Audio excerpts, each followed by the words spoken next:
Hello friends, welcome to my channel Exam Taiyari. आज का video जो है बहुत ही इम्पोर्टेंट वीडियो है।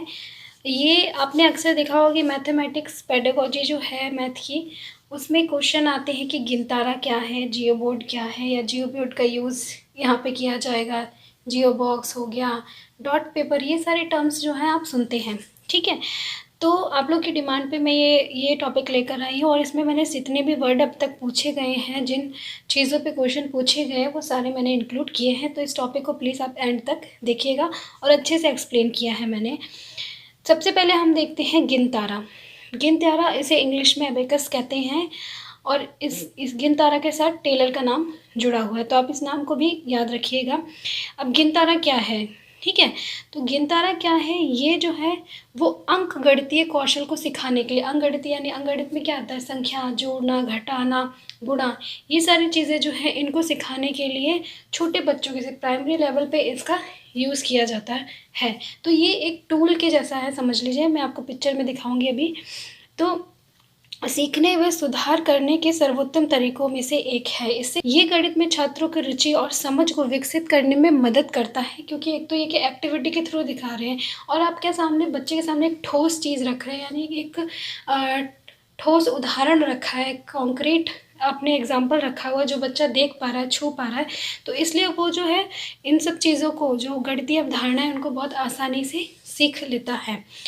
इसका खोज जो है वो चीन में हुई थी। गिनतारा से घटाव, जोड़, गुणा और विभाजन जैसे बुनियादी अंकगणितीय कार्यों की गणना को आसानी से सिखाया जा सकता है।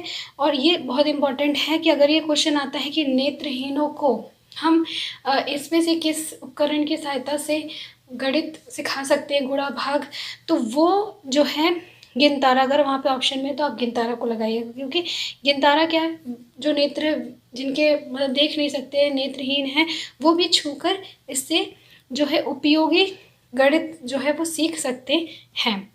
ठीक है, ये देखिए, ये है अबेकस। इसमें इस तरह से रॉड होती है और ये गोलियां होती हैं, इनको इधर उधर खिसका के हम बच्चों को गिनतियाँ सिखाते हैं। दूसरे डायग्राम में ये दिखाया है कि किस तरह से हम प्लस, जो है बच्चों को प्लस माइनस सिखा सकते हैं, वंस टेंस की वैल्यू सिखा सकते हैं। तो इस तरह से इसका प्रयोग किया जाता है। नेक्स्ट है हमारा जियो बोर्ड। जियो बोर्ड क्या है, देखिए, जियो बोर्ड यानी एक बोर्ड है जो जियो यानी कि ज्योमेट्री को सीखने के लिए बनाया गया। ठीक है, ये भी क्या होता है, लकड़ी का एक बोर्ड होता है, उसमें बहुत सारी कीलें लगी हुई होती हैं। उन कीलों पर आप धागा लगा के विभिन्न आकृतियां जो हैं वो बना बना के बच्चों को बताते हैं, ज्योमेट्री की, यानी त्रिभुज या आयताकार या वर्ग या षटकोण, कोई सा भी आकृति बनाकर फिर उनके आप एंगल निकालना, उनमें विकर्ण डालना, ये सारे जितने भी ज्योमेट्री में जो भी चीज़ें की जाती है, ज्यामिति में, जैसे क्षेत्रफल निकालना, परिधि, ये सारी चीज़ों को आप सिखा सकते हैं।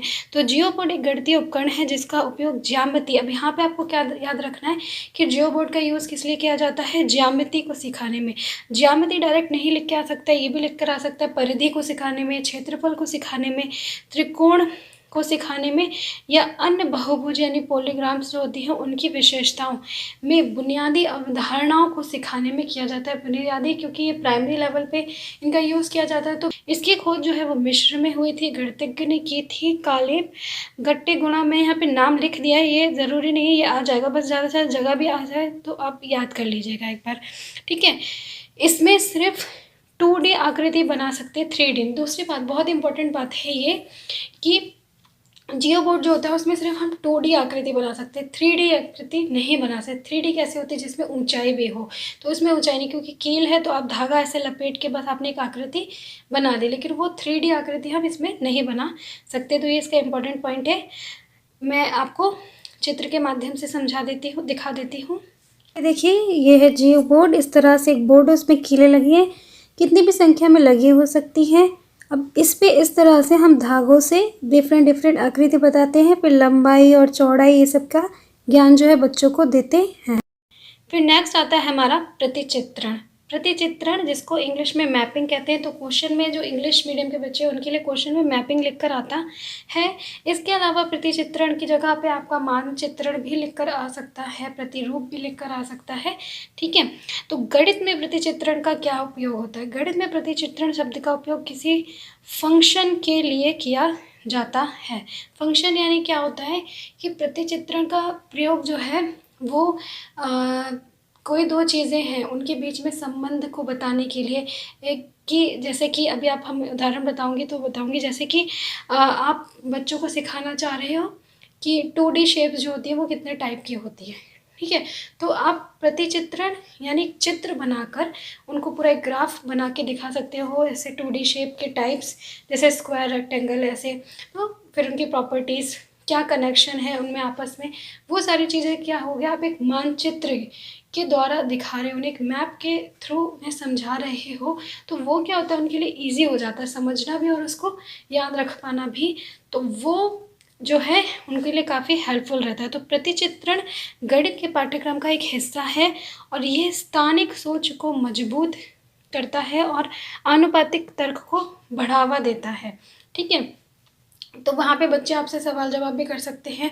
उन्हें चीज़ें आप जब चित्र के माध्यम से समझाएंगे तो उनके अंदर एक लॉजिकल जो सोच है वो भी विकसित होगी और इसे गणित के कई प्रकरण को पढ़ाने में प्रयोग किया जा सकता है। यानी बहुत सारे टॉपिक्स हैं जिनको आप मैपिंग के थ्रू सिखा सकते हैं। आप जैसे कि आप शेप्स के टाइप्स सिखा सकते हैं।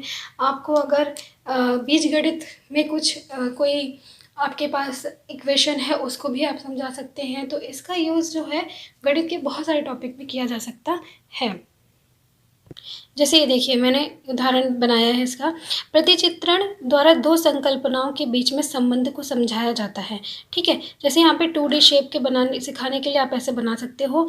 ये 2D शेप है, इसके टाइप है स्क्वायर, रेक्टेंगल, ट्राइंगल, ओवल और सर्कल्स। आप हर एक की प्रॉपर्टी बता सकते हो कि स्क्वायर जो होते हैं इसमें 4 साइड्स होते हैं, 4 कॉर्नर्स होते हैं, ऑल साइड्स आर इक्वल।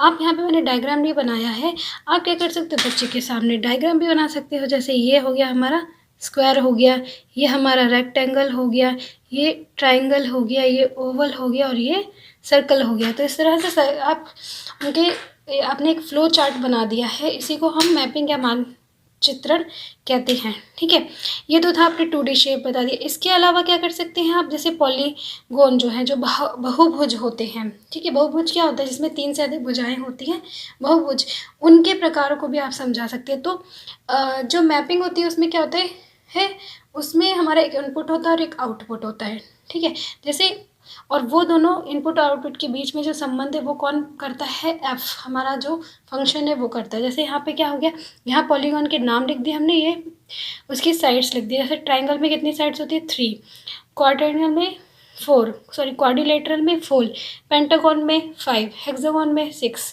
ठीक है, तो हेप्टागन में 7, ऑक्टागन में 8। इस तरह से आप क्या है, एक चार्ट के माध्यम से आपने बच्चों को बता दिया कि ट्रायंगल में कितनी 3 साइड्स होती हैं।